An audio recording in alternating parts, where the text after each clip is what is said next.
Sis, my hair was dry, breaking, and just not giving. I was this close to big chopping for the fifth time. My strands were screaming, crying, begging for help. I was combing, twisting, fluffing, like I was on a hair reality show. But baby, my strands were tired. They waved their tiny little flags and said, "We surrender." Now, low manipulation styles only. Twist it, pin it, leave it, period. I really thought a lil leave-in was enough. Girl, no. My hair was dry as hay, breaking like twigs. Deep conditioning brought my hair back to life.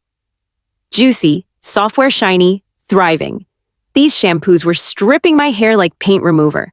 My curls were like, help! Now I co-wash or use a gentle sulfate-free shampoo once, maybe twice a month. Peace returned. Hair thriving. Period. Sleeping on cotton. Might as well call it Breakage Boulevard. I was waking up to tangles, dry edges, and broken dreams. Now I rock my satin bonnet like a crown. Or I lay on my silk pillowcase like a princess, edges still intact. TikTok said rice water, and my hair said boom. I was out here mixing potions like a scientist with zero results. Now I study my hair, porosity, texture, moisture needs. I do what works for me, not what's trending. I used to slap oil on dry hair like I was doing something.